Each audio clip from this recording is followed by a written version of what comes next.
La biología es un campo, un ámbito caótico, complejo, juguetón, en el sentido de que no es como la física, que la puedes entender solo con las matemáticas. La biología es caótica y con lo cual los equipos con los que tengo la suerte de trabajar también son caóticos. Ahí es cuando me di cuenta o tuve esta epifanía de que los ordenadores, la inteligencia artificial, quizás podrían revolucionar a la biología. La primera pregunta que nos hicimos es: ¿podemos enseñar a un ordenador a crear un antibiótico? Yo no tenía plan B, ni C, ni nada, seguir los pasos de la evolución, pero en vez de selección natural aquí hay selección artificial, ¿no? Porque en vez de tener que esperar millones de años en evolucionar una molécula, en el ordenador lo podemos hacer en cuestión de horas. El mejor antibiótico lo llamamos aguabanina. Fue la primera vez que se describía pues, un antibiótico creado por ordenador que pudiese matar a bacterias. Y como habíamos mirado el cuerpo humano, pues ¿por qué no mirar a los neandertales y a los denisovanos para ver si podíamos encontrar antibióticos ahí? Ese fue un momento tremendo, ¿no? A nivel químico, pues estamos sintetizando estas moléculas del pasado. Empecé a pensar, bueno, pues ¿qué significa esto, no? ¿Qué significa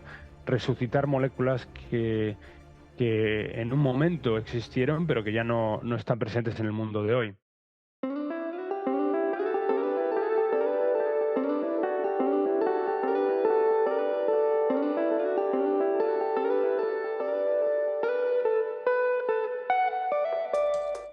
Hola, hola amigos y amigas.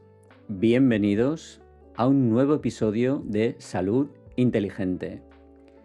Soy Sento Segarra y hoy tengo el placer y el honor de presentaros a una de las mentes más brillantes en el campo de la ciencia y la investigación.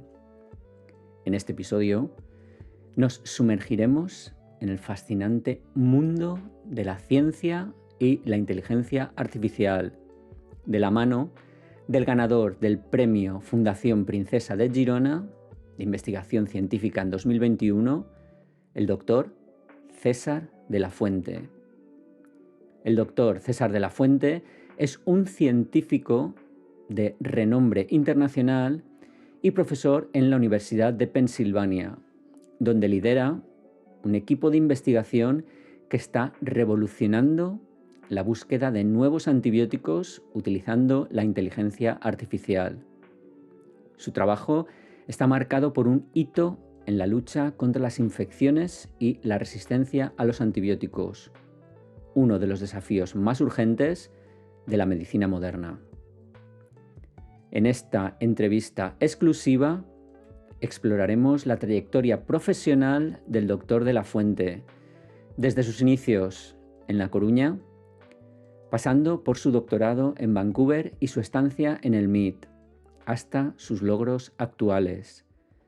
Descubriremos cómo la inteligencia artificial se ha convertido en una herramienta fundamental en su investigación, acelerando el descubrimiento de nuevos antibióticos y abriendo nuevas posibilidades en la lucha contra las enfermedades infecciosas. Acompáñanos mientras exploramos los avances más emocionantes en el campo de la ciencia y la salud, y cómo la brillante mente del doctor César de la Fuente está contribuyendo a transformar el panorama de la investigación más puntera de hoy en día. Si eres un apasionado de la ciencia, la tecnología y la salud, no te lo puedes perder. Estate atento a toda la conversación reveladora y motivadora sobre el futuro de la medicina y la inteligencia artificial, con uno de los científicos españoles más destacados de nuestro tiempo. Vamos a sumergirnos en el mundo de la salud inteligente junto al doctor César de la Fuente.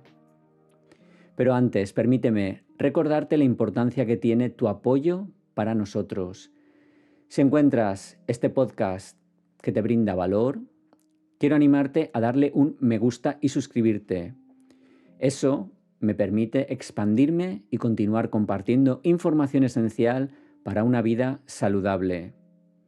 Escucha el episodio completo en Salud Inteligente y prepárate para una experiencia informativa y estimulante que te dejará con una nueva perspectiva sobre la medicina y la inteligencia artificial. Ahora sí, comenzamos.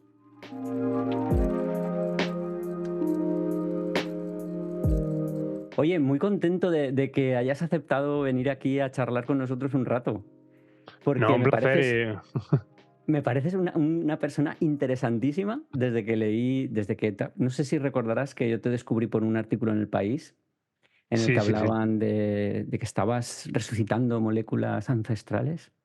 sí, sí, sí. Y la verdad es que luego he estado investigando más sobre tu trayectoria y me parece espectacular, porque realmente tú eres de A Coruña Ujú. y luego estudias biotecnología en León.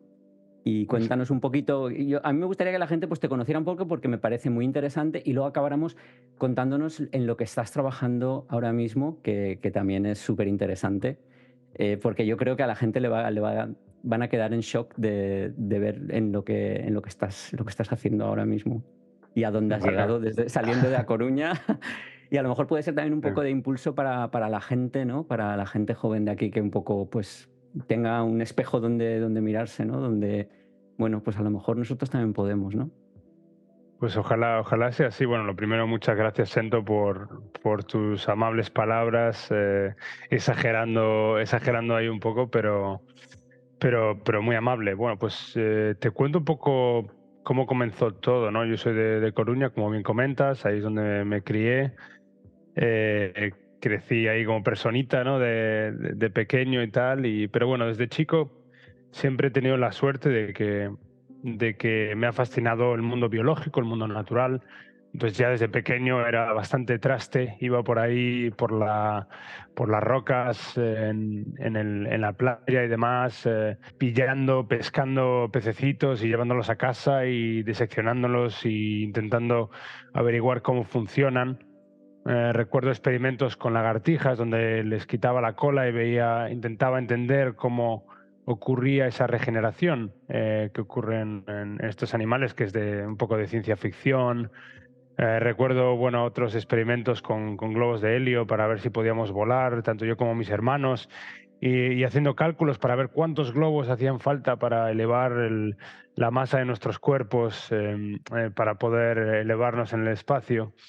Entonces, bueno, siempre me ha gustado experimentar desde muy pequeño. Y bueno, esta es una trayectoria, un hilo conector que siempre ha continuado a lo largo de mi vida. Luego estudié en A Coruña, en el Instituto Eusebio da Guarda, que es un instituto excepcional. La verdad tuve profesores increíbles ahí también. Quizás los mejores profesores que he tenido de todos modos han sido en mi casa, tanto mis hermanos como mis padres. Y bueno, y luego de ahí, pues como em, quería aprender sobre la biología y siempre pensé que la biología pues podía, si la entendíamos desde su punto más fundamental, podríamos usarla como una fuente de nuevas tecnologías o de nuevas herramientas para mejorar el mundo. Y entonces luego pues decidí estudiar biotecnología, que era una carrera nueva de aquella en España y bueno, y en el mundo realmente. Y ahí es donde, cuando fui a la Universidad de León, en Galicia no existía la carrera de biotecnología, entonces pues bueno, fui fuera y a la Universidad de León, que fue pionera en ese momento, porque decidieron pues apostar por la biotecnología y aceptarnos tanto a mí como a mis compañeros de curso de aquella como un poco cobayas, porque claro, la primera carrera pues tenían que averiguar un poco qué cursos damos, qué profesores van a dar tales cursos. Entonces un poquito fuimos conejillos de Indias, pero aprendimos un montón, una clase pequeña de unos 65 personas más o menos. Bueno, gente increíble de la que aprendí mucho, la verdad. Y bueno, en León estuve y luego el último año pues fui a Estados Unidos con una beca facilitada por la Universidad de León. Y es donde fui a Estados Unidos con el objetivo de hacer investigación a tiempo completo. Pero bueno, en León aprendí un montón. La carrera de biotecnología, pues aprendes un poco de estadística, de matemáticas, de física, de química, todas estas herramientas que luego necesitas para poder aprender o para poder investigar la biología, ¿no? La biología es un campo, un ámbito caótico, complejo, juguetón, en el sentido de que no es como la física, que la puedes entender solo con las matemáticas, por ejemplo. No digo que sea fácil la física, pero con una disciplina más o menos te da las herramientas para poder entender, en este caso, la física. La biología, pues, como la biología tiene un poco de química, un poco de física, un poco de todo esto, necesitas aprender, cargarte de todas estas herramientas para luego poder hacerle frente, ¿no? A intentar averiguar los mensajes, encriptados dentro del mundo biológico. Y bueno, en Estados Unidos pues hice muchísima investigación, me adentré de lleno, hice varios proyectos. De hecho, lo curioso es que uno de esos proyectos fue sobre antibióticos, que yo me había olvidado, pero estuve hablando el otro día por email con un profesor que tuve de aquella en Estados Unidos, esto es en 2008, y me envió una foto de mi primer póster científico, y era un póster, pues tenía dos pósters, uno de ellos sobre antibióticos, lo cual me había olvidado y fue increíble, ¿no? Porque todavía trabajo con antibióticos muchos años después. Pero bueno, en Estados Unidos eso fue una experiencia donde hice pues eso, investigación, ¿no? Y me encantó. Y luego pues de ahí di el salto a hacer el doctorado en la Universidad de British Columbia, en Vancouver, Canadá.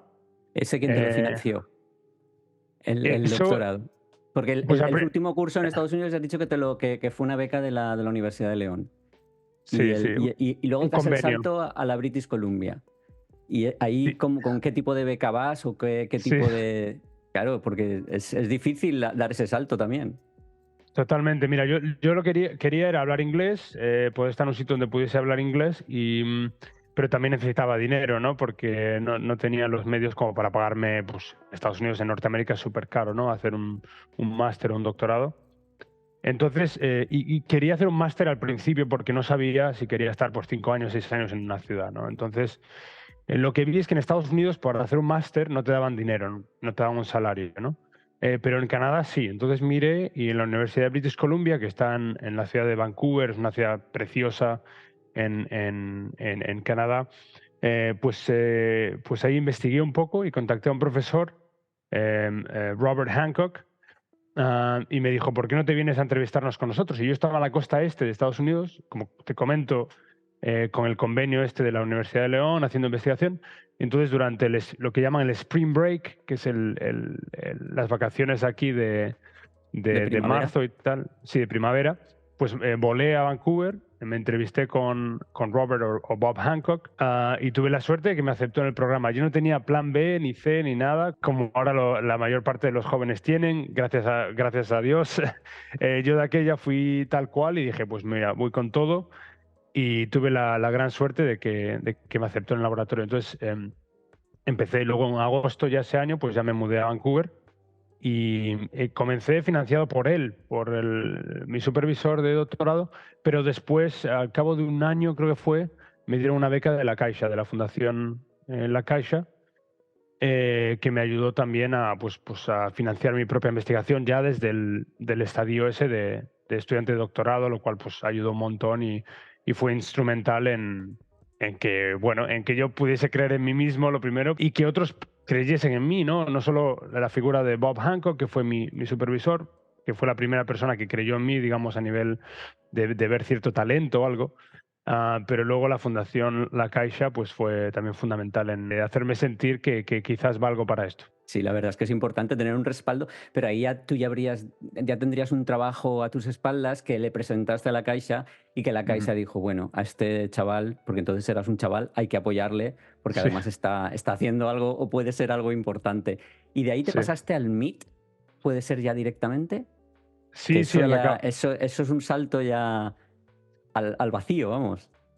totalmente. A ver, la Universidad de British Columbia es una de las mejores 25 del mundo, así. Es una universidad, aparte, preciosa, y está en un campus espectacular, en un bosque, al lado del océano, ¿no? Es increíble. Bueno, y te cuento un poco lo que hice en el doctorado, así brevemente, ¿no? Ahí Venga, sí. como siempre me ha encantado la biología, pues ahí quería estudiar los sistemas biológicos más sencillos, más primitivos quizás, que son las bacterias, ¿no? Son los organismos unicelulares, que existieron primero en el mundo, las primeras formas de vida. Entonces, hay un montón que aprender en ellos, ¿no? Y es como la primera forma biológica, ¿no? Organismo biológico vivo. Entonces, pues me adentré un poco en intentar investigar cómo funcionan, cómo se hacen dañinos contra los seres humanos, ¿no? Las bacterias. Y luego empecé también a trabajar con las moléculas de la vida que realmente permiten que la vida exista. Y estas son las proteínas y los péptidos. Los péptidos son pequeñas proteínas, entonces las proteínas básicamente, ¿no? Pero al final, hacia el final de mi doctorado, pues estaba un poco satisfecho con nuestra poca capacidad de poder hacer ingeniería de estos sistemas biológicos, tanto las bacterias o las proteínas, de una manera sistemática, ¿no? Siempre teníamos que mutar una cosa, cambiar una cosa y luego ver si funcionaba. Muchas veces no funcionaba, teníamos que volver a empezar. Y entonces, un proceso muy arduo que lleva muchos años para avanzar solo un poquito, ¿no? Entonces, ahí es cuando me di cuenta o tuve digamos, esta epifanía de que los ordenadores, la inteligencia artificial, quizás podrían revolucionar a la biología. Y ahí pues tuve la enorme suerte de que luego me reclutó el MIT, como comentas, en Boston y Cambridge. Y el MIT de aquella era un poco la meca de la inteligencia artificial, ¿no? Pero la mayor parte de la gente usaba la IA para reconocimiento de patrones, de sonidos, de imágenes, pero realmente no lo usaba en la biología, porque la biología todo el mundo pensaba que era esta cosa que está aquí, que es demasiado compleja, que nadie quiere tocar y que los ordenadores pues no van a tener un efecto inmediato, ¿no? En la biología. Esto es una cosa que estamos hablando un poco de ciencia ficción, ¿no? A lo mejor en 20 años, en 30 años. Pero yo tuve la suerte de poder, digamos, estar rodeado de gente espectacular, expertos en inteligencia artificial, cuando fui al MIT y aprender de ellos. Entonces intenté, pues, digamos, traer algunos de esos conceptos al mundo de la biología, al mundo de la microbiología, al mundo de los antibióticos, para poder... bueno, la primera pregunta que nos hicimos es, ¿podemos enseñar a un ordenador a crear un antibiótico? Y bueno, y ahí empezamos a absorber información de expertos de inteligencia artificial de otros ámbitos y traerlo para ver cómo podíamos hacer eso. Y encantado de hablar cómo lo hicimos y bueno, y dar todo tipo de detalles si quieres, como quieras. ¿De qué año estás hablando cuando hablamos de inteligencia artificial ya bastante desarrollada ya allí en el MIT como para Sí. que la puedas, digamos, tengas un atisbo de intentar aplicarla a la biología? Porque claro, lo que dices tú, a lo mejor en otras tareas más rutinarias, entre comillas, o menos complejas, pues a lo mejor podía servir lo que hubiera desarrollado en ese momento. ¿O es que ya estaba tan avanzado y no lo sabíamos que ya era posible aplicarlo a la Yo biología? creo que estamos hablando, mira, yo cuando empecé a pensar en que podíamos usar ordenadores para esto, pues fue alrededor de hace una década más o menos, ahora. Y luego al MIT, pues fui en 2015, empecé. Entonces estamos hablando de 2015 cuando me mudé allí, digamos. Y la gente, yo creo que la tecnología ya estaba lista en otros ámbitos, pero nadie la había usado en el ámbito de la biología o de la microbiología o de los antibióticos. Y esa fue la cosa que, bueno, que ahora en retrospectiva todo parece sencillo, ¿no? Lo usamos, bueno, funcionó más o menos y muy bien. Pero claro, en el momento tú estás enfrente de un precipicio y te vas y está todo nublado y no sabes qué va a haber, ¿no? Más allá. Entonces, un poco ese es el sentimiento que se tiene en ese momento donde, bueno, nadie ha hecho esto antes, en plan, ¿cómo vamos a hacerlo? Seguramente no funcione, ¿qué vamos a intentar? Y entonces eso fue un poco la cosa, ¿no? Y, y de hecho, pues nos hicimos preguntas muy fundamentales, ¿no? Pues, ¿cómo podemos enseñar al ordenador a crear un antibiótico? ¿Cómo podemos hacer esto, ¿no? ¿Cómo podemos crear diversidad o innovar al nivel molecular para crear una molécula antibiótica? Y de hecho, pues ahí tomamos inspiración de Charles Darwin, de la teoría de selección natural, y dijimos, pues, ¿por qué no vamos a usar esos elementos, ¿no? La teoría de selección natural ha permitido ha creado diversidad a todos los niveles en el mundo biológico. ¿Y por qué no vamos a emplear esas mismas directrices para crear un antibiótico? Entonces lo que decidimos es eso mismo, o sea, enseñar al ordenador a crear, a seguir los pasos de la evolución, pero en vez de selección natural, aquí es selección artificial, ¿no? Porque en vez de tener que esperar millones de años en evolucionar una molécula, en el ordenador lo podemos hacer en cuestión de horas. Entonces Digamos que le comprimimos... enseñabas cosas que funcionaban para Sí. que él desarrollara o evolucionara ese tipo de moléculas, digamos, que están funcionando para ver hasta dónde podemos llegar. Sí, básicamente le codificamos en el ordenador, le dimos información sobre moléculas que existen en la naturaleza. O sea, tuvimos que codificar la complejidad química en el lenguaje binario de unos y ceros del ordenador para que el ordenador entienda lo que le estamos contando. Y luego le enseñamos al ordenador el algoritmo de Darwin, y el ordenador fue capaz de modificar estas moléculas a través de los pasos fundamentales de la evolución, que son la mutación, selección y recombinación, esos tres pasos elementales. Y luego construimos computacionalmente una feedback loop para que la evolución ocurriese de manera continua. Y entonces el ordenador básicamente le damos unas moléculas, el ordenador empieza a mutar, a seleccionar, a recombinar, siguiendo unas directrices que le enseñamos, y luego es capaz digamos, de darnos unas moléculas nuevas, sintéticas, creadas por ordenador, que el ordenador cree que van a ser grandes antibióticos. Luego, obviamente, esas son las moléculas que vemos en el ordenador, y el ordenador pues, nos dice, nos da un ranking, ¿no?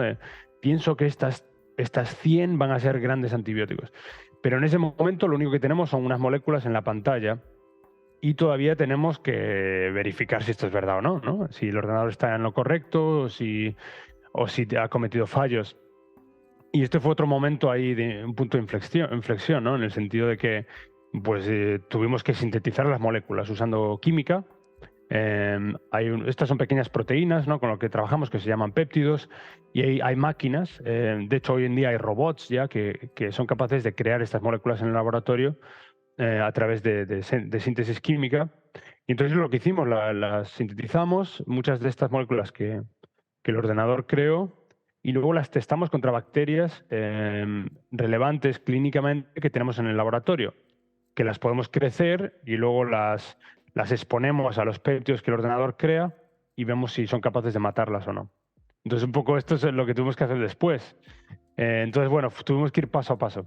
Vamos a hacer un cultivo de patógenos en placa Petri y hacerles, Exacto. digamos, un antibiograma, pero con moléculas que habíais sintetizado vosotros, digamos, y ver Exacto. cuáles actuaban más o cuáles actuaban menos. Luego intentaré poner alguna imagen de los antibiogramas, porque es algo que Vale. quien no lo haya visto es algo muy, muy peculiar. Ver un antibiograma, cómo hace un halo y cómo, según el halo, lo grande que sea o pequeño, es más o menos activo contra este tipo de bacteria y tal. Me parece muy, muy interesante. Pero lo curioso es cómo vosotros llegáis a sintetizar más tarde. O sea, porque el ordenador hace pum, esta cadena, pero ahora tú la tienes que sintetizar. Sí. Ahí tenéis que trabajar mucha gente de diversos ámbitos, porque claro, está el que hace el algoritmo, porque ahí Ujú. tenía que haber alguien que hiciera el algoritmo ese de Darwin, y luego está Sí. el químico que tiene que sintetizar esa molécula. O sea, y por en medio seguramente un montón de gente más. Sí, sí, como te comentaba antes, y como bien sabes, bueno, la biología es caótica, y con lo cual los equipos con los que tengo la suerte de trabajar también son caóticos, en el sentido de que son transdisciplinares, ¿no? O sea, ya no interdisciplinares. Yo creo que tenemos que trascender cada disciplina y trabajar todos juntos. Entonces, pues hoy en día en mi laboratorio tengo la suerte de trabajar con gente que son químicos, gente que viene de física, microbiólogas, gente que viene de ingeniería informática. Entonces trabajamos todos juntos, y uno de mis labores es la de traducir los lenguajes, ¿no? Porque todo el mundo piensa y se comunica de manera un poco diferente, ¿no? Entonces un poco mi labor es servir como nexo de todo el equipo para poder hacerle frente bueno, el problema de la resistencia a los antibióticos y el problema de descubrir nuevos antibióticos. Pero absolutamente, o sea, hace falta tener experiencia de muchos ámbitos diferentes, y es una de las complicaciones de este tipo de investigación, pero es una de las cosas también bonitas y que a mí me encanta. Me encanta estar entre disciplinas y poder aprender de todas ellas, y poder aprender de cada gente, de todas las personas que están en mi laboratorio. O sea, muchas de ellas, todas ellas saben más que yo sobre algo. Entonces es una oportunidad para mí cada día de venir aquí a trabajar y poder aprender, y eso, bueno, para mí es un sueño. Pero eso ya te vino en el Meet. Pero explícanos ahora, porque Sí, sí, estás hablando ya de dónde estás, porque estás en la Universidad de Pensilvania. de Pensilvania, sí, sí, sí. Cuéntanos un poco, porque es una de las 4 mejores de Estados Unidos, ¿puede ser? Sí, más o menos 4 mejores, y del mundo, bueno, los rankings estos que existen, pues top 10 o 15 más o menos. Es una universidad de las más antiguas de Estados Unidos, fundada por Benjamin Franklin, Nada menos. que fue un personaje fascinante. La verdad, me he leído varios libros de él y no solo era un gran científico, pero también político, escritor y, bueno, inventor. Un personaje, la verdad, muy interesante. Es una universidad muy bonita, está en la ciudad de Filadelfia, eh, que es una ciudad, a mí me encanta para vivir, la verdad, pues se puede ir caminando a todos sitios o en bici. Y tenemos muy buena comida, muy buenos restaurantes y muchos equipos de deportes, o sea, de mucho deporte. Hay equipo profesional de todos los deportes que te puedas imaginar. Y hay todas las cosas culturales que puedas desear en una ciudad grande, ¿no? Entonces, mucha suerte. Es una universidad por donde han pasado gente como, pues, Noam Chomsky, Elon Musk, y demás. Entonces, una universidad que la verdad siempre ha sido muy innovadora. De hecho, el año pasado, hace unos meses, pues le dieron el premio Nobel a dos compañeros míos de aquí de la universidad, Drew Weissman y Katy Carico, por, digamos, innovar la tecnología de ARN mensajero que está detrás de muchas de las vacunas de COVID y que, bueno, que ahora la están usando no solo para vacunas para enfermedades infecciosas, pero también para cáncer y muchas otras enfermedades. Entonces, bueno, muy interesante, es un ambiente espectacular en ese sentido. Y nada, y encantado de estar aquí. Pero bueno, sí, para ir cronológicamente, pues del MIT, luego me reclutaron aquí y aquí llevo en la Universidad de Pennsylvania o UPenn, que le llaman también. Llevo pues desde el 2019, empecé un poquito antes de la pandemia, para montar el equipo y, bueno, y empezar y traer todos estos conceptos y cosas que yo había aprendido de mis estancias tanto en Coruña como en León, como en Vancouver, ¿no? En la Universidad de British Columbia y luego en el MIT en Boston. Es la universidad la que te busca a ti.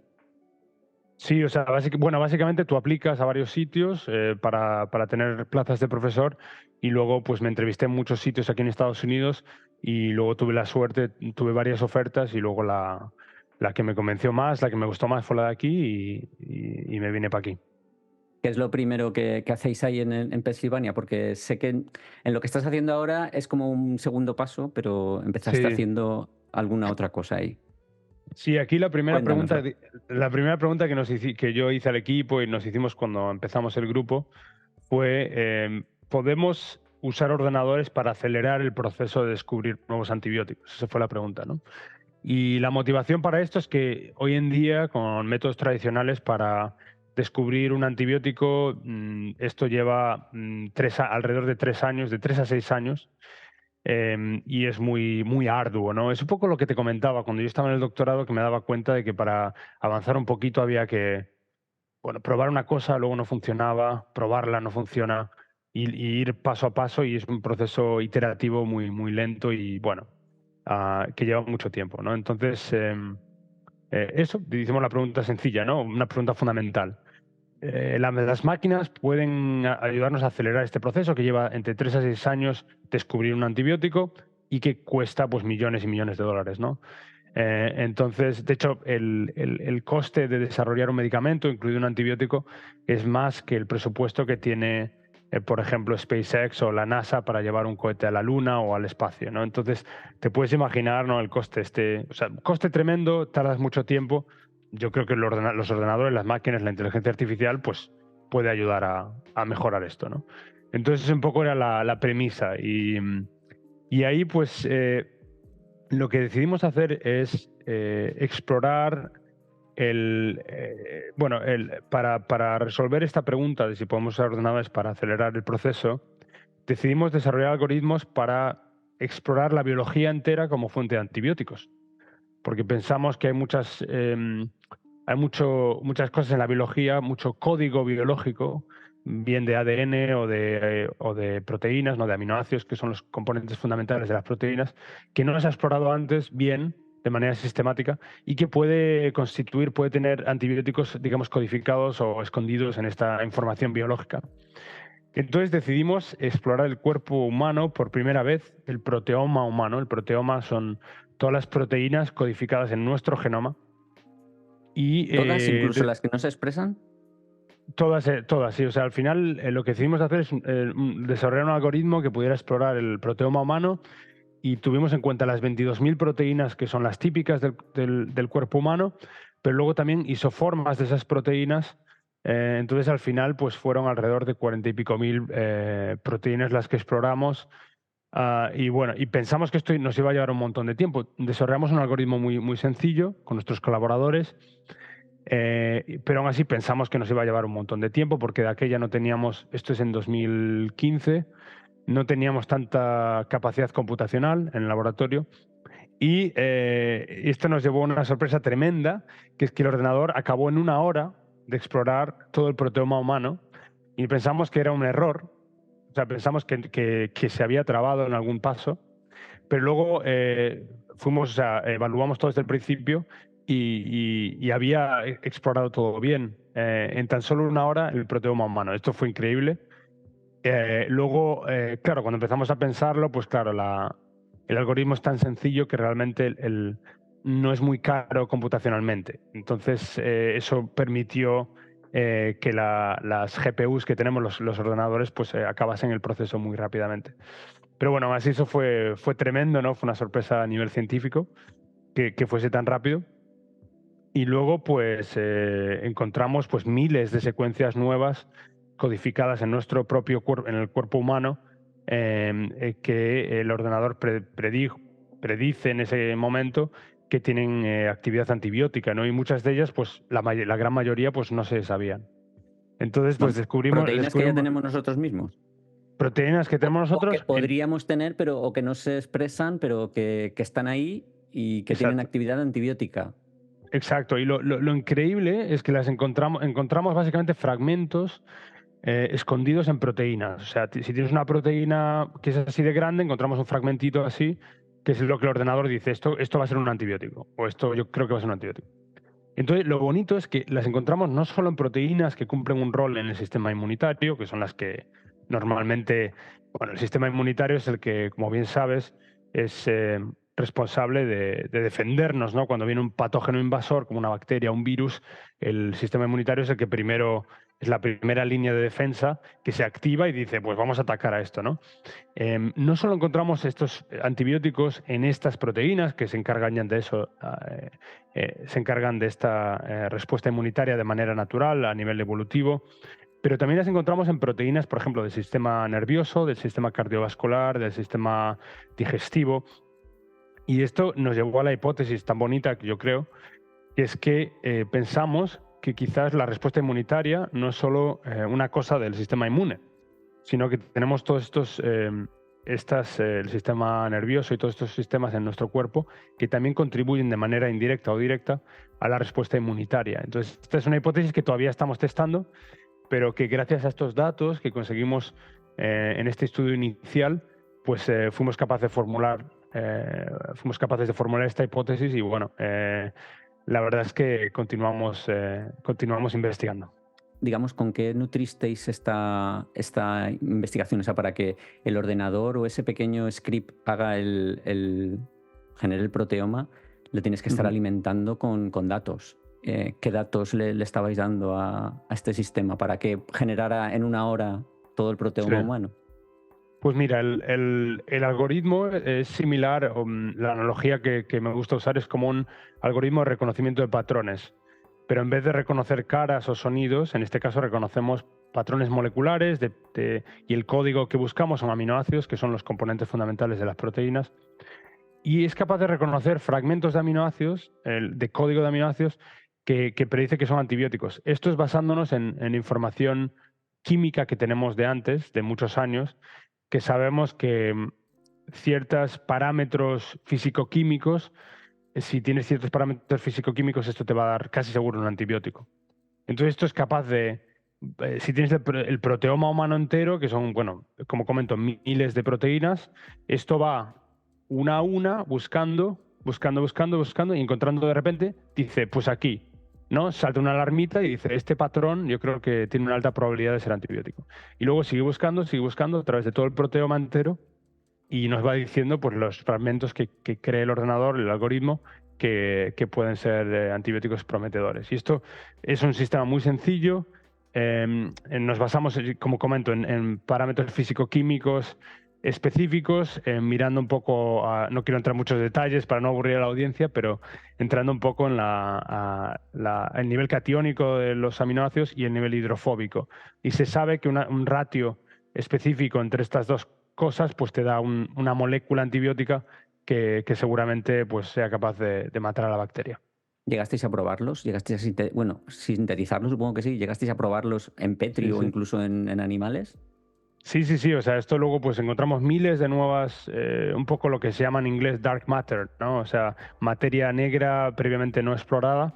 Encontramos miles de secuencias y luego a nivel químico pues solo pudimos sintetizar 56, que ya es bastante, y muchas de ellas pues tenían capacidad antibiótica.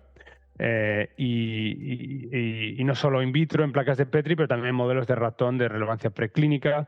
Y no te comenté antes, pero el estudio que hicimos en el MIT, el antibiótico que descubrimos usando el algoritmo de Darwin, el mejor antibiótico lo llamamos la guabanina, y esa luego fue efectiva en modelos de ratón.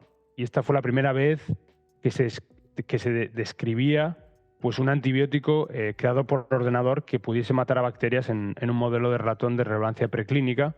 Y luego cuando hicimos este otro trabajo con el proteoma humano, pues hicimos lo mismo, pero en este caso lo testamos en 2 modelos de ratón de relevancia preclínica y algunas de las moléculas pues, fueron muy efectivas matando a la infección en estos modelos.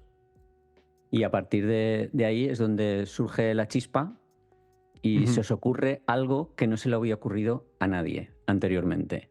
Que es, digamos, volvemos al principio, es donde yo te encontré en un artículo del País donde hablaba que resucitabais moléculas, es que además el titular era muy, muy bruto. Sí, Resucitan moléculas de neandertales para encontrar nuevos antibióticos. Lo de resucitar sí. moléculas me resultó una expresión bastante impactante. La verdad, el titular llamaba la atención. Y cómo llegamos desde el proteoma y estos 56 aminoácidos que habíais vosotros probado o sintetizado, a alguien se le ocurre, ¿y sí? ¿Quién es el que en el laboratorio que dice, y sí? Sí. Sí, no, es la pregunta del millón. Pues mira, en el proteoma humano, en el cuerpo humano, habíamos encontrado todas estas secuencias nuevas, ¿no? Que previamente pues, no se sabía que existían, que estaban ahí. Y esto me llegó a pensar, ¿no?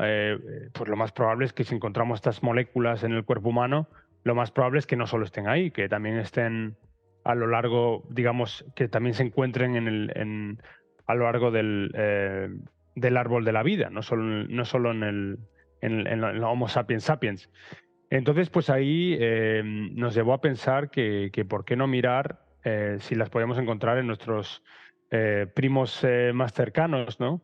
Y como habíamos mirado el cuerpo humano, pues ¿por qué no mirar a los neandertales y a los denisovanos? Eso fue un poco la lógica, ¿no? La lógica de esto. Entonces, para hacer esto, tuvimos que desarrollar un algoritmo nuevo de machine learning, en este caso, para poder de manera sistemática, ¿no? Mirar los proteomas de los denisovanos y de los neandertales para ver si podíamos encontrar antibióticos ahí. Y esto fue, bueno, un proyecto, la verdad es que fascinante a nivel científico. Y lo primero que hicimos fue a ver si podíamos encontrar secuencias antibióticas, ¿no? Moléculas que pudiesen ser prometedoras. Bueno, y las encontramos a nivel computacional. Eso fue el primer momento, la verdad, bastante increíble. Eh, y después llegó el momento de tener que resucitarlas químicamente, ¿no? Porque estas moléculas, dentro de lo que sabemos, no están presentes en el mundo natural de hoy, en el mundo biológico de hoy. Son moléculas extintas que, digamos, se perdieron a lo largo de la evolución cuando dejaron de existir los neandertales y los denisovanos, ¿no? Nuestros parientes cercanos. Entonces, pero ese fue un momento tremendo, ¿no? A nivel químico, pues estamos sintetizando estas moléculas del pasado. Y fue, como comento, emocionante, pero también a nivel de bioética empecé a pensar, bueno, pues ¿qué significa esto, no? ¿Qué significa resucitar moléculas que en un momento existieron, pero que ya no están presentes en el mundo de hoy, en el mundo que nos rodea? Y entonces empezamos a consultar con expertos en bioética, porque yo quiero siempre quiero que todo lo que hacemos en el laboratorio, pues que la innovación que hagamos que sea de manera responsable y continuamos pues hablando con expertos y expertas en este campo. Pero bueno, ese fue un poco el momento y luego lo curioso es que, de hecho te puedo enseñar, tengo un modelo aquí, un modelo 3D del mejor antibiótico que fuimos capaces de encontrar en neandertales. Esta es la neandertalina 1 y Se lo esto sintetizasteis. te muestra un poco cómo va esto. O sea, el algoritmo es capaz de... Esto es una proteína entera. Bueno, está aquí la placa. Es una ATP sintetasa, la subunidad... la subunidad A de una ATP sintetasa, que es una proteína responsable de generar ATP, ¿no? Que es una molécula de la energía que nos permite pues, operar como, como organismos que hablamos, nos movemos y demás. Y esta es la ATP sintetasa, subunidad A, y el ordenador lo que es capaz de encontrar dentro de esta proteína, dentro de esta complejidad tan bonita, ¿no? Estas alfa hélices, encontrar esta región en rojo, y esta es la neandertalina 1. Entonces esto es un poco lo que el ordenador es capaz de hacer, es dentro de esta complejidad de esta materia, digamos, es capaz de encontrar algo distinto, que aquí está en color rojo, pero obviamente esto sería todo lo mismo para el Todo igual. ordenador. Y esta es la neandertalina 1, ¿no? Que está codificada dentro, está escondida dentro de la proteína de esta ATP sintetasa. Y este fue la molécula que después fue la mejor en modelos de ratón, ¿no? Fue la mejor en reduciendo las infecciones y es la que a nivel preclínico la que operó mejor. Pero bueno, esto abrió un campo nuevo que denominamos desextinción molecular o en inglés molecular de-extinction, que es la idea de traer de vuelta a la vida moléculas que nos pueden ayudar a resolver problemas de hoy en día, ¿no? Por ejemplo, el problema de la resistencia a los antibióticos, pero quizás muchos otros problemas. Y este fue, pues, digamos, el ejemplo inicial, la neandertalina 1, de que esto podía ser, podía dar lugar a nuevas moléculas con capacidad terapéutica. Y bueno, esto fue el inicio y luego, pues, continuamos, ¿no? Cuando dijimos, bueno, pues podemos explorar animales extintos, organismos extintos como los neandertales, luego dijimos, pues, ¿por qué no explorar todos los animales extintos conocidos por la ciencia? Y ese fue el siguiente paso. ¿Y qué hicisteis? Pues ahí, bueno, para hacer eso estamos hablando de cientos de proteomas, entonces cientos de organismos a la vez. Entonces tuvimos que desarrollar un algoritmo más, con más capacidad, digamos, y ahí es cuando empezamos a trabajar con Deep Learning, que es un poco lo que se usa para... Bueno, Deep Learning es digamos, los métodos computacionales más avanzados dentro de Machine Learning. Y ahí decidimos explorar, pues como comento, todos estos organismos extintos que denominamos el extintoma y pues eso es lo que hicimos. Básicamente desarrollamos un programa informático nuevo que nos permitió de manera sistemática minar o explorar todos los proteomas de todos los organismos extintos disponibles a día de hoy. Y ahí fuimos capaces de encontrar antibióticos pues en el mamut, en el elefante antiguo, en... ¿qué más teníamos? Teníamos ciervos extintos, teníamos un perezoso gigante, que de hecho lo descubrió Charles Darwin en una de sus expediciones a la Patagonia. Y bueno, muchos otros organismos así del pasado, ¿no? Y luego pues sintetizamos de nuevo muchas de estas moléculas y vimos que muchas de ellas tenían capacidad a nivel preclínico, reduciendo infecciones en modelos de ratón. Y bueno, te digo algunos de los nombres porque también la nomenclatura nos tuvimos que inventar la nomenclatura de todo esto, claro, porque son moléculas que tú ves el nombre y es AJC0001, lo que sea, o sea, son nombres súper largos, como un código de barras, y entonces tuvimos que inventarnos una nomenclatura entera para todo este trabajo que te he comentado, para todo.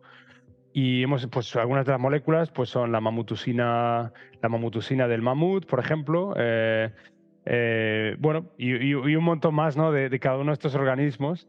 Pero yo Dependiendo creo del que, origen, bueno, ¿no? dependiendo del origen, claro, dependiendo del organismo de donde vienen. Y esto fue un poco la cuestión esta, ¿no? El algoritmo lo llamamos Apex. Es un algoritmo de deep learning bastante bueno, bastante poderoso en este sentido. De hecho, supera a todos los otros algoritmos que se habían desarrollado para estas cosas. Y bueno, pues esto nos permitió resucitar pues, moléculas de organismos pues, que yo nunca me lo hubiera imaginado. Suena un poco a ciencia ficción, pero bueno, es un poco la labor de la ciencia, es aproximar el mundo de la ciencia ficción a la ciencia, ¿no? Y traerla más cercana. Y yo creo que si piensas en todos los avances científicos, siempre, si le hubieras preguntado a alguien 5 o 10 años antes, te hubieran dicho ni de broma.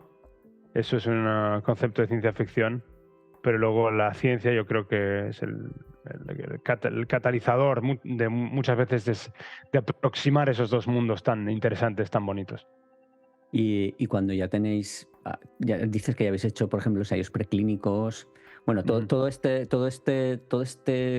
tramado, ¿de dónde sacáis la financiación? Porque esto tiene que costar un dinero, aparte de la universidad. No sé si la universidad os financia, como en España, que más o menos la investigación la financia la universidad. La gente es becaria y claro, en Estados Unidos Sí. no sé cómo funciona esto. Pero luego además los descubrimientos que tenéis los podéis patentar de alguna manera, podéis intentar de alguna forma conseguir que esto se sostenga por sí mismo o tampoco. No, sí, a ver, esto, pues la financiación viene sobre todo de becas, proyectos que pido yo, vamos,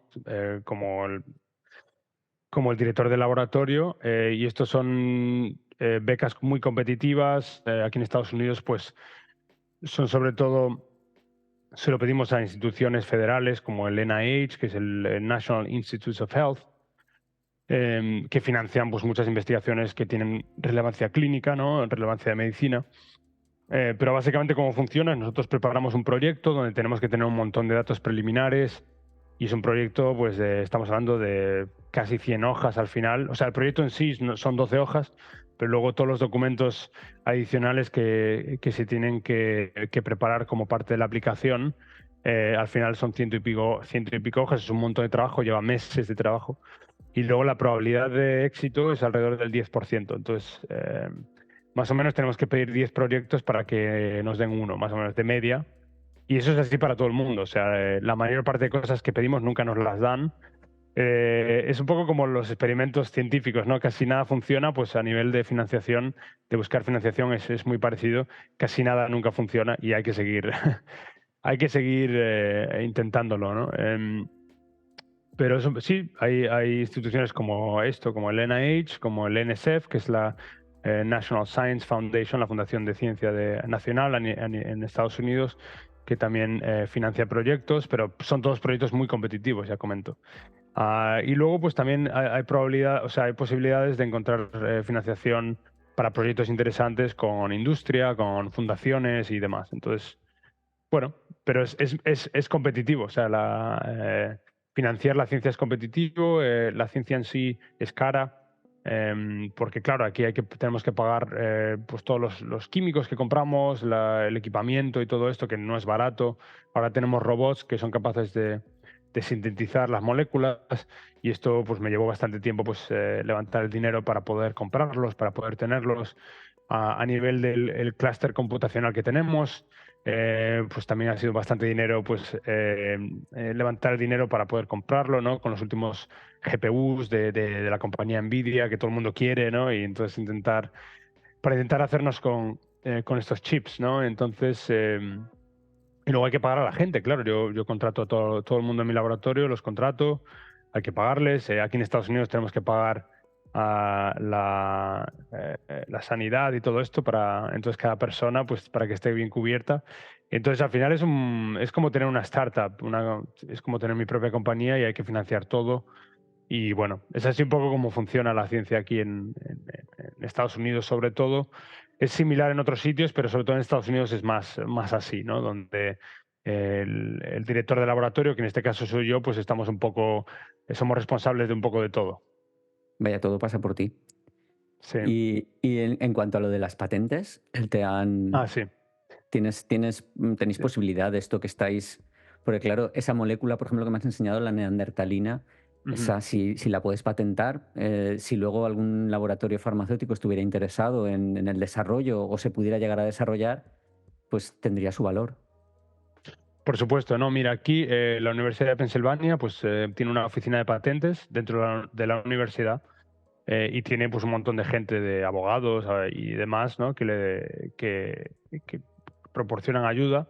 Entonces nosotros cuando tenemos un proyecto y lo vamos a enviar para publicar, normalmente cuando lo enviamos para publicar se lo enviamos a la oficina de patentes. Es un poco como nos piden que lo hagamos.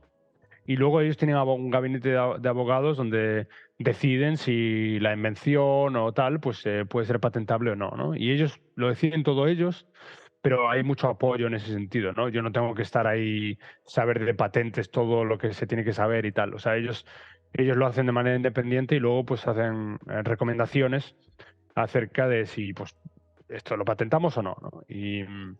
Entonces, pues sí, tenemos patentes con muchas de las cosas que he comentado y en un futuro, pues ojalá pues, esas patentes se puedan convertir en algo útil, ¿no? En un producto, en una medicina que ayuda a la gente, que al final ese es el objetivo global, lo que me motiva a mí cada día yo creo que a casi todo el mundo en mi equipo, si no a todo el mundo, es que lo que estamos haciendo en el laboratorio algún día llegue a la gente, que llegue a ayudar a la gente, ¿no? Al final, si no, ¿para qué hacemos lo que estamos haciendo, no? Nos encanta publicar artículos, ¿no? Y estar dentro de la academia, pero queremos tener un impacto y queremos intentar mejorar el mundo, ¿no?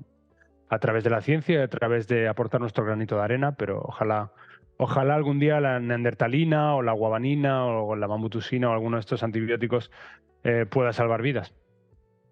Estabas hablando antes de lo que costaba y los fracasos y de llegar incluso simplemente a llegar a una molécula que pueda medio funcionar, tanto en Petri como a lo mejor en Ujú, modelos ratones.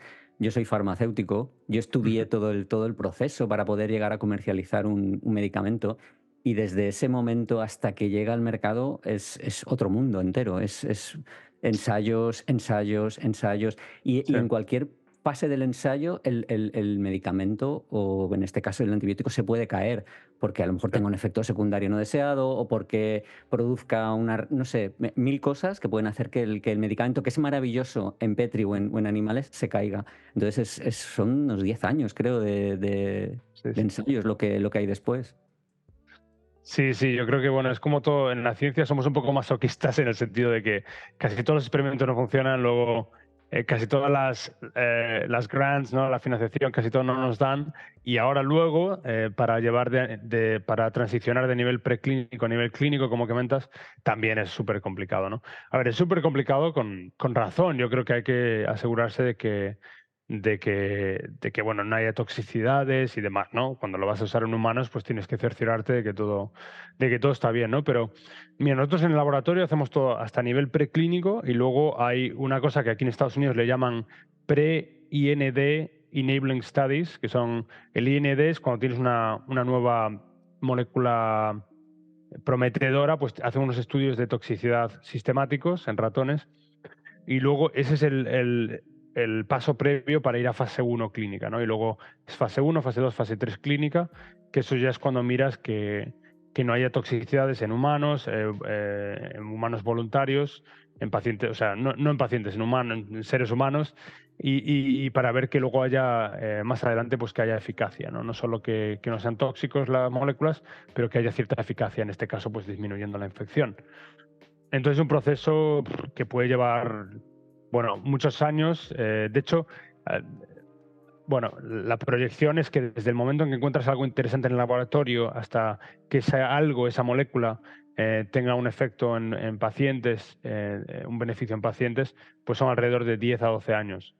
Entonces estamos hablando, bueno, a largo plazo y en esos años lo que ocurre pues son los diferentes estadios que te he comentado. Pero bueno, es como un embudo que va así y al final pues te queda una o cero. Al final que realmente que se apruebe para uso en humanos es súper complicado. Lo muy Entonces interesante eso. de vuestro trabajo es que acorta mucho el periodo inicial, el periodo de búsqueda y Sí. encuentro de estas moléculas prometedoras, que antes seguramente también era larguísimo, ahora lo podéis con la inteligencia artificial lo podéis acortar mucho. Sí, con los algoritmos que te he comentado es increíble porque en vez de tener que esperar 3 o 6 años para encontrar candidatos preclínicos, con la inteligencia artificial ahora hemos comprimido esa escala de tiempo, podemos descubrir cientos de miles o miles de candidatos preclínicos en cuestión de horas. Entonces, en vez de años, horas. O sea, es una diferencia dramática. Eso sí, gracias a los ordenadores, se puede decir hoy ya, eso es gracias a los ordenadores. Luego veremos si las promesas de la inteligencia artificial se hacen realidad, ¿no? En un futuro, eso todavía está por ver, pero esto ya es una realidad. Los ordenadores, las máquinas han acelerado dramáticamente nuestra capacidad de descubrir nuevos antibióticos que tienen relevancia preclínica. O sea, ya estamos hablando de algo que, bueno, que funciona en modelos de ratón, que disminuyen la infección estos modelos realistas. Y bueno, pues yo creo que esto es un logro ya de las máquinas en los últimos 5 años. Esto es un campo que hace 5 o 6 años no existía. Entonces, bueno, en este periodo de tiempo pues hemos sido capaces de... al menos este es un éxito, esto sí que es un éxito. Además, vuestro sueño supongo que será el poder desarrollar estos medicamentos, vuestros antibióticos, no solo a nivel general, sino pues más que nada para el montón de bacterias resistentes a antibióticos que se generan, digamos, diariamente, porque cada vez hay más, Sí. a los antibióticos tradicionales. O sea, va a llegar un momento que los antibióticos tradicionales no van a funcionar. Y yo creo que la sociedad no es consciente de ello, de que hay no sé qué fecha tope hay, 2050, no sé exactamente cuándo es, Sí, pero que sí, sí. que se sabe que va a haber bacterias que van a ser resistentes a todos los antibióticos. Entonces ahí supongo que vosotros sois un poco la luz al final del túnel de 2050. Sí, sí, como comentas, pues para 2050 la proyección es que 10 millones de personas van a morir al año en el mundo como consecuencia de las superbacterias, que son bacterias intratables, con antibióticos convencionales que tenemos hoy en día en las farmacias, en los hospitales. Esto se corresponde con una muerte cada 3 segundos. Esto se supone que va a superar a las muertes por cáncer y cualquier otra causa de muerte en nuestra sociedad. Entonces estamos hablando de una pandemia silenciosa. Yo creo que es verdad, estoy de acuerdo de que no lo comunicamos lo suficiente a la sociedad. Eh, es un problema de magnitud global que afecta a todas las partes del mundo y, bueno, es fundamental descubrir nuevos antibióticos. Una cosa que me da un poco de miedo es que hay poca gente intentando descubrir nuevos antibióticos. No hay mercado a nivel de las grandes compañías farmacéuticas, no hay un mercado para desarrollar antibióticos, no es un mercado de beneficios. Entonces, prácticamente nadie está a nivel de empresa farmacéutica, está ahora mismo centrado en descubrir nuevos antibióticos. Entonces, es un problema que me da un poco de miedo y depende de varios grupos académicos como el nuestro de intentar pensar un poquito más allá de lo tradicional bueno, pues para intentar descubrir nuevas cosas y demás. Pero da un poco de miedo, la verdad, porque bueno, en fin, pero bueno, yo creo que las máquinas en un futuro pues quizás sean capaces de descubrir antibióticos de manera muy rápida para poder un poco hacerle frente a las bacterias, ¿no? Que como comentas, las bacterias son capaces de desarrollar resistencia a los antibióticos muy rápidamente. Esto es debido a que las bacterias tienen un superpoder, que es que se pueden dividir en una escala de minutos, ¿no? Entonces pueden mutar muy rápidamente, en cuestión de minutos pueden mutar y esas mutaciones les pueden permitir desarrollar nuevas resistencias a diferentes antibióticos, les permite desarrollar estrategias para combatir las cosas que las están matando. Y bueno, entonces yo creo que en un futuro los ordenadores pues rápidamente pueden, cuando vemos que una nueva superbacteria está emergiendo, pues a lo mejor el ordenador es capaz de crear algo nuevo para esa bacteria nueva, ¿no? Y así hacerle frente a estas cosas emergentes, ¿no? que continúan saliendo a lo largo a través del mundo, ¿no? En cualquier parte del mundo, pues de repente hay una superbacteria que es resistente a tal y cual antibiótico, ¿no? Entonces creo que va a ser interesante el futuro. Porque Veremos. además la gente piensa que solo piensan en los antibióticos para tratar el resfriado, bueno, el resfriado o una neumonía, o piensan en esto, Sí. pero realmente la medicina como la conocemos hoy en día, incluso una extracción dental, o que es una cirugía chorra, Sí, sí, sí, necesita de sí. antibióticos efectivos. O sea, yo creo que cualquier intervención quirúrgica necesita de antibióticos efectivos y esto yo creo que tampoco somos conscientes de esa repercusión. Totalmente, no podía estar más de acuerdo. O sea, la medicina moderna, tal y como la conocemos, no sería posible sin antibióticos que funcionan. Intervenciones quirúrgicas, un parto, eh, pacientes de cáncer que están con tratamiento de quimioterapia, están inmunosuprimidos, necesitan antibióticos que funcionen porque se pueden infectar muy fácilmente, muy rápidamente y morir de la infección en vez del cáncer. Entonces necesitas tener antibióticos que funcionen. O sea, yo creo que la medicina moderna, tal y como la conocemos, colapsaría sin antibióticos que funcionan. Otra cosa a nivel más conceptual, a nivel histórico, ¿no? Pensando en los pilares que permitieron al ser humano duplicar nuestra esperanza de vida, ¿no? En los últimos 100 años, ¿eh? No mucho, ¿eh? No mucho tiempo. Son agua potable, antibióticos y vacunas.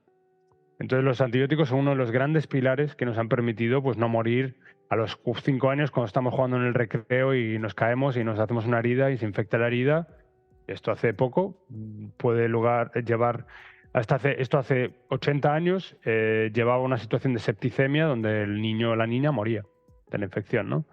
Y los antibióticos, otra cosa a nivel histórico que a mí me impacta bastante pensarlo, ¿no? El primero que se descubrió fue la penicilina por Alexander Fleming, descubierta en 1928. No hace ni siquiera 100 años. O sea, es increíble pensar eso. O sea, son medicinas que tenemos que tratar como un tesoro, ¿no? Y cuidarlas porque son medicinas que nos han ayudado un montón, han salvado millones de vidas. Y bueno, imagínate un mundo post-antibiótico donde no funciona esto, ¿no?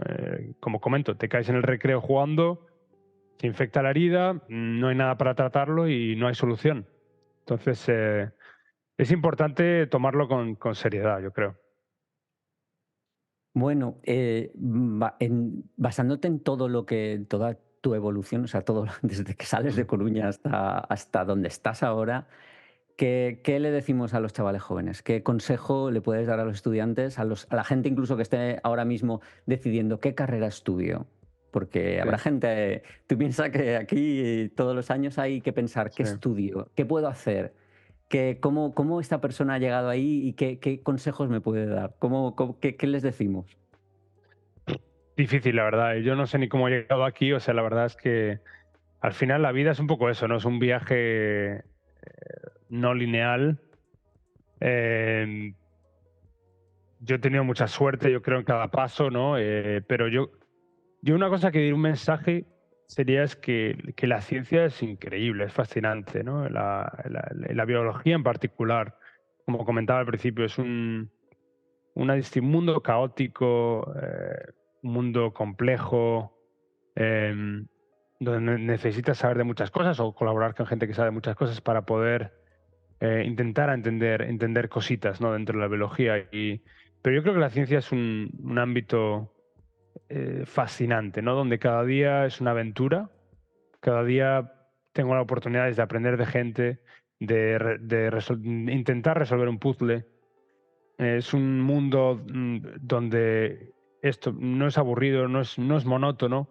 Em, entonces, para la gente aventurera, para los jóvenes, las jóvenes que quizás estén escuchando esto, que tengan ganas de aventura, ¿no? Ganas de que cada día sea un desafío, yo creo que la ciencia es espectacular, ¿no? Y que quizás les animaría a no pensar solo en ser actrices o cantantes o futbolistas, pero que piensen en la ciencia como vocación, como motor de nuestra sociedad, absolutamente. Eso ya se ha demostrado muchísimas veces. Y eso, como una aventura, es una aventura al final, donde muchas cosas no funcionan, pero las que funcionan son de ciencia ficción. Pero no solo en la ciencia, sino en tu vida es una aventura también, ¿eh? Por También. la cantidad de sitios que has conocido, por la cantidad de gente que tienes que haber conocido también. O sea, para mí, para mucha gente también, este tipo también puede ser una motivación, el saber que vas a viajar a Estados Unidos, que vas a estar trabajando en tal laboratorio, en otro laboratorio. Eso puede ser una motivación brutal también. Absolutamente, eso me ha ayudado un montón. Cada vez que te mudas a un sitio nuevo, pues aprendes.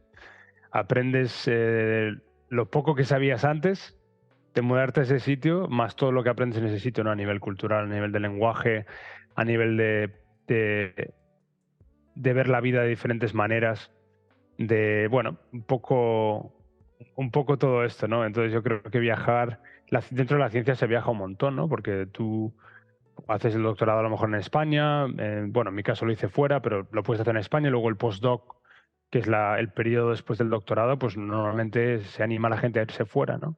Y eso es por una razón. Aprendes a hacer ciencia de otra manera, a pensar de manera diferente. Eso al final ayuda a la ciencia, ayuda a tu manera de pensar, a tu manera de ejecutar hipótesis, de testar hipótesis, de pensar. Y bueno, para mí eso ha sido un privilegio. No ha sido fácil siempre, porque mudarse, yo me acuerdo cuando me mudé a Vancouver, me acuerdo estar en una habitación muy pequeñita, con una cama muy pequeña, que yo apenas cabía ahí, porque soy bastante alto, y diciendo, me acuerdo por la noche, sin poder dormir y diciendo, ¿qué estoy haciendo aquí? O sea, también hay momentos así donde dices un poco de angustia, decir, a ver si soy capaz de hacer esto, ¿no? Luego aprender inglés, tuve que aprender inglés. De hecho, conocí a la que ahora es mi mujer en Vancouver, y yo cuando la conocí hablaba inglés muy mal, o sea, ella todavía me lo recuerda. Entonces, estos son todo cosas que desafíos, ¿no? Desafíos donde tienes que quererlo. Tienes que quererlo con muchísima pasión para poder, digamos, saltar todas esas vallas que aparecen cada poco. Yo creo que, pero bueno, si se tiene esa pasión, esa energía, ese fuego interno para intentar hacer algo, para intentar mejorar el mundo, para intentar eh, ser científico, en mi caso, yo creo que al final pues la energía viene de ahí de dentro, y bueno, esa motivación acaba saliendo. Y bueno, con suerte también, ¿eh? Tiene que haber suerte, como una pizca de suerte dentro de la receta de esta que estamos hablando es fundamental también. Esa siempre tiene que estar. Sí. Sé que teníamos una hora, ya ha pasado ya la hora, ya ha sido un poquito más de una hora. Ha sido un placer hablar contigo. La verdad es que llevas el conocimiento a otro nivel y ha sido un gustazo oírte. Espero que la gente también lo disfrute y a ver si dentro de un año podemos volver a hablar y tenemos Vale. un gran descubrimiento de estos que podamos decir, joder, macho, ya estamos ahí.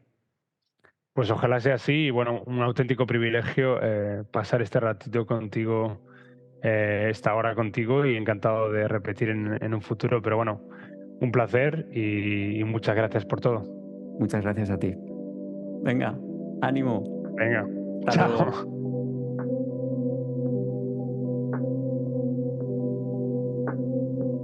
Y así concluimos este episodio increíble y emocionante de Salud Inteligente. La conversación con el doctor César de la Fuente nos ha llevado a un viaje impresionante a través de la ciencia y la inteligencia artificial. Hemos aprendido cómo estos científicos están descubriendo nuevos antibióticos en el legado de los neandertales, reviviendo lo que el doctor de la Fuente llama moléculas extintas. La idea de utilizar el legado genético de nuestros antiguos parientes para luchar contra las infecciones actuales es verdaderamente asombroso y brillante. La combinación de ciencia, tecnología y creatividad está llevando al doctor César de la Fuente y su equipo a fronteras nunca antes exploradas en la medicina. Espero que esta charla haya sido tan inspiradora y fascinante para vosotros como lo ha sido para mí. Si te ha gustado este episodio, te agradecería enormemente que te suscribas al podcast, ya sea en iVoox, Spotify, Apple Podcasts o YouTube, y le des a me gusta. Esto no solo me apoya a mí, sino que también ayuda a otras personas a descubrir nuestro contenido y a crecer juntos en nuestra comunidad de salud inteligente. No dudes en compartir tus comentarios y sugerencias. Tu participación es lo que da vida a este podcast y me motiva a seguir trayéndote temas interesantes y útiles. Gracias por estar ahí, por escuchar y por ser parte de esta aventura. Gracias por tu apoyo. Nos vemos en las redes y en el próximo episodio. Hasta la próxima semana.